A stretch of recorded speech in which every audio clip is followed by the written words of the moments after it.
In today's video, we are on the Greek island of Rhodes.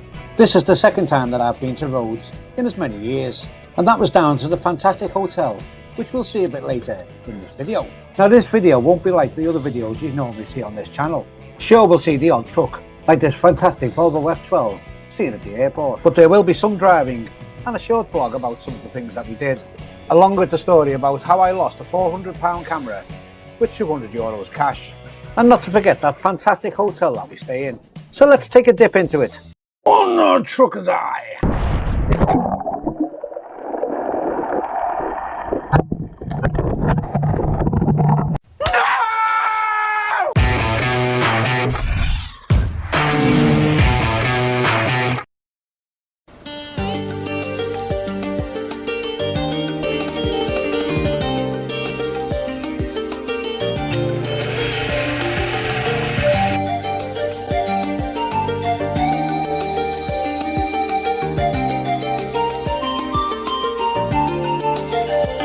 Now I will be honest, this is probably the only time that you will get me anywhere near an MAN vehicle. Many of the buses and trucks in Rhodes are of a considerable age, and this MAN bus, as you can see by the dashboard lighting up like a Christmas tree, is certainly no spring chicken, and par for the course as far as MANs and dashboards lighting up go. This bus was returning us to our hotel after a day out in Rhodes town, and at least one of us had air conditioning, sort of.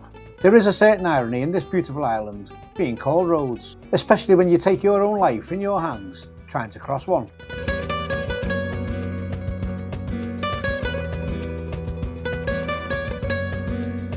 You just stay there, missus. The bus is coming through, ready or not. In the UK, whether you're driving or a pedestrian, it's always easy to think that the roads are not too safe. That is until you visit other countries and you see their driving culture and their driving habits are completely different to our own in the UK. Even the police don't seem to know where they're going.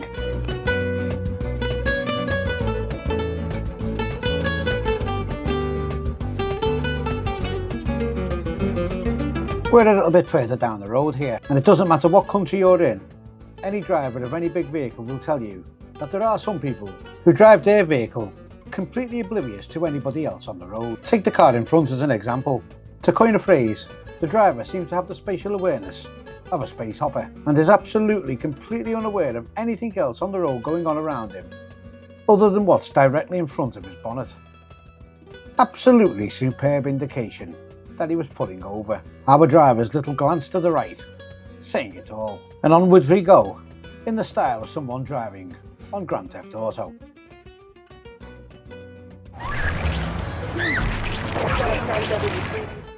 Well, it's almost the same. Enjoy some scenery as we travel south along the Western Coast Road. As next up, it's time to show you the amazing car that we hired. See you in a tick.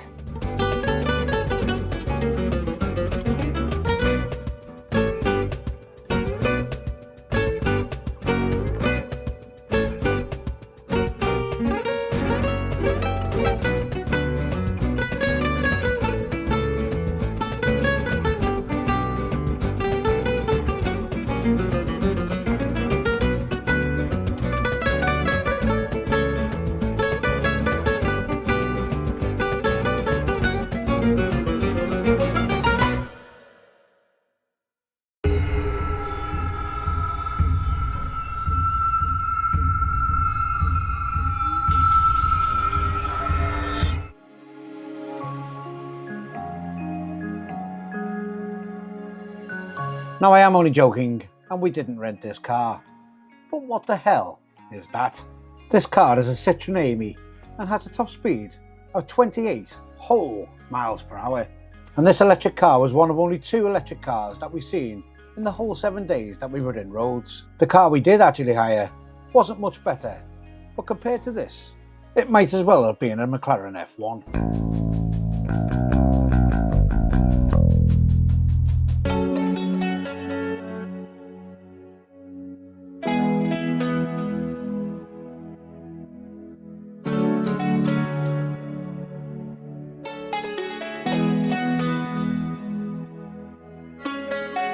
This is the Kia Picanto.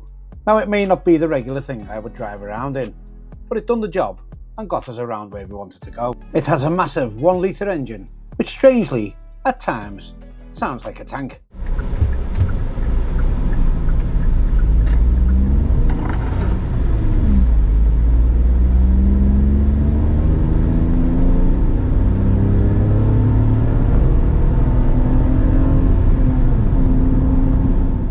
I must admit, even with its 1 litre engine, the Kia Picanto was slower up some of the hills than the truck that I drive when it's loaded at 44 tonne. For those of you that know Rhodes, you'll know that the airport is on the north side of the island. The road to the airport also runs parallel with the runway, and if you time it right, you get to race an airplane.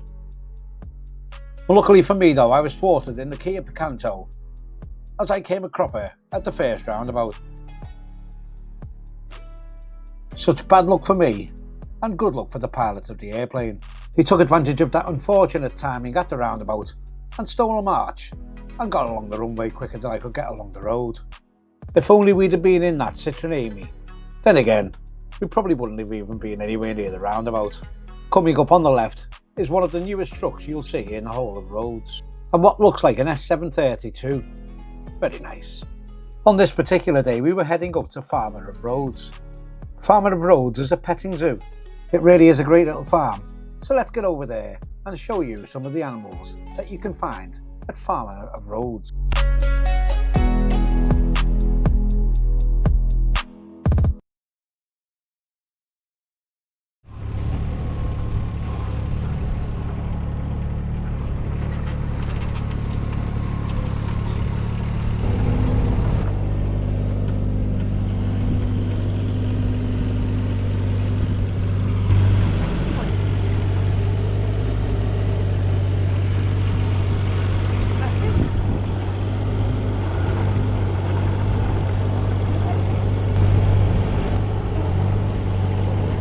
Read the camera.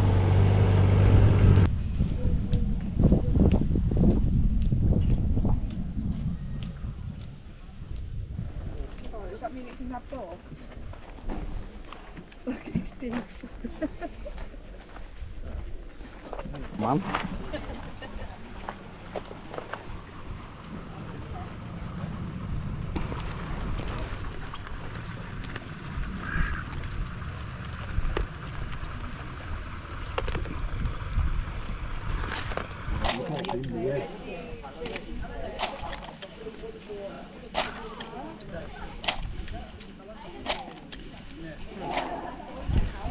I dare say he'd eat corn all day long. And with a beak like that, there was no way I was feeding him out of my hand. Cool mullet though.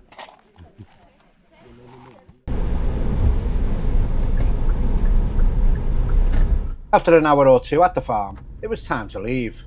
From the farm we headed out to the Valley of the Butterflies. And if you are a fan of millions of butterflies clinging to trees, this is the place for you. I can only assume that we were either there at the wrong time of day or the wrong time of year completely. A much better day out for us personally was a visit to Symi Island.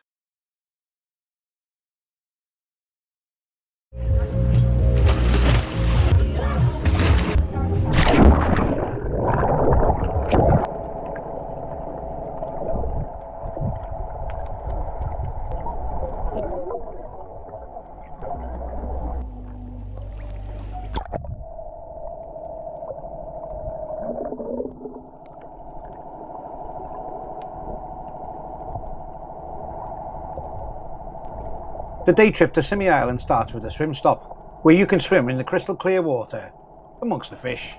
And after the 30-minute swim stop, it's on to the beautiful Symi Island.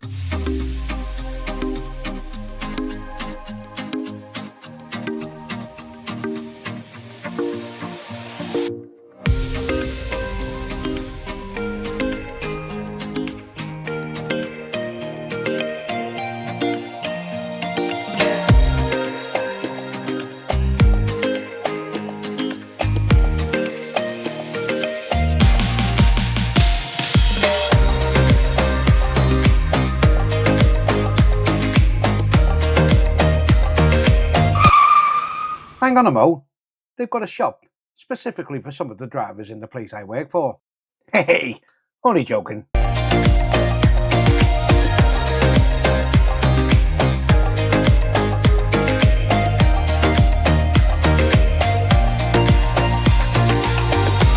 After spending a few hours on Symi Island, it was time to head off back to Rhodes. And it's also time for us to show you the hotel that we stayed in. So let's get over there.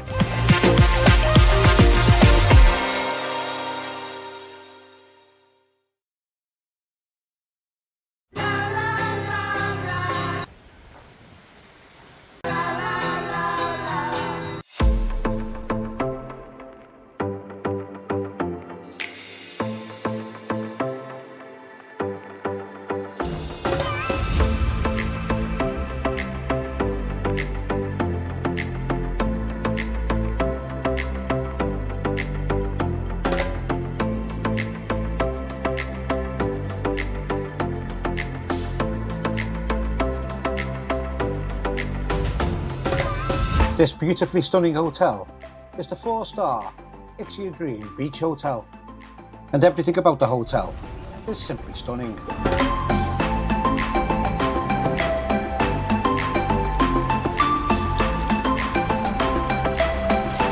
Hotels in Rhodes are also responsible for the beach in front of their hotel, so not only do you have ample sunbeds around the pool, you also have them in front of the hotel on the beach, with stunning views across the water to Turkey.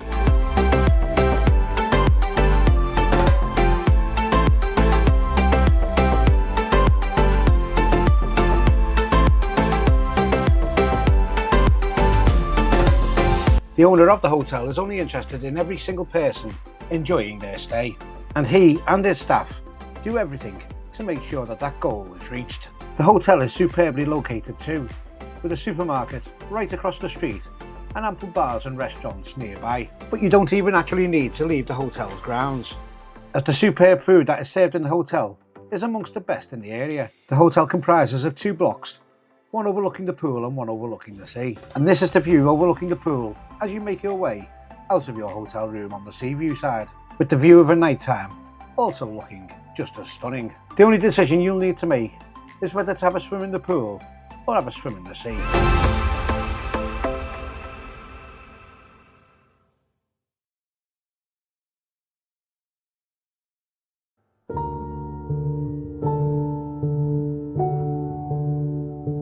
For those of you who watch these videos, you'll know that I use a series of GoPro cameras. For the holiday, I took the better camera, which is a GoPro 13. You may or may not know that GoPros are waterproof to a depth of 5 meters. And when on holiday, I take a handle that will make the GoPro float in the water.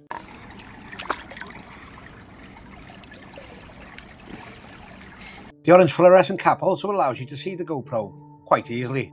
The other benefit of that handle is that the cap screws off, allowing you to put money inside, say to the tune of €200, just like I did. It keeps your money dry and negates the need for you to worry about where your wallet is. With using the GoPro cameras for the channel, I do a lot of quick swapping between different devices. So rather than use the jack screws, I bought a couple of these magnets. These tiny magnets weigh a couple of grams at most, but what they do allow you to do is swap one GoPro from one device to another very quickly. Whilst using the camera in the sea, it's become normal for me to toss the camera to other people so that they can take some video. The only problem being, on this particular occasion, I threw the camera, it landed in the water, it sunk.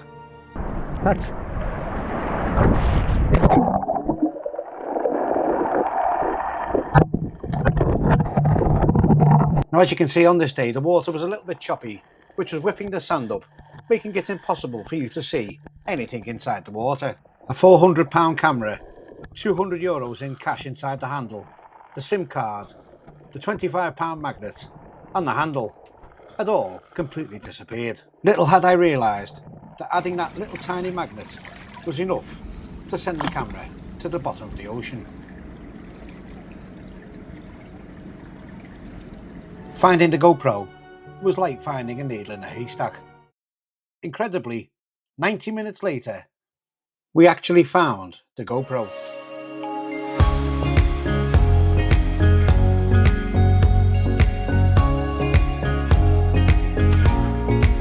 Even after going to the shop and buying masks and snorkels, we still couldn't see a single thing at the bottom of the sea. So to actually find the GoPro some 30 metres from where it was thrown really was lucky. And you'll never guess what? It was still recording. The GPS data seemingly showing the path of where the GoPro had been whilst it was in the water. The good news, we found the GoPro. The bad news, there's going to be more videos on this channel. Well, there always was going to be. Returning back to England and the fantastic Liverpool airport as we fly across the Mersey means only one thing. It's back to work again. I really do hope you've enjoyed this little bit of a different video. If you have, then please give it a thumbs up. And if you haven't subscribed to the channel, then also, if you would please consider doing so. That would be absolutely amazing. You can also buy me a coffee if you wish. I'm off to the shop to buy a wristband for the GoPro. I don't think I'll be throwing it anywhere, ever again. I'll see you all next time. One trucker's eye.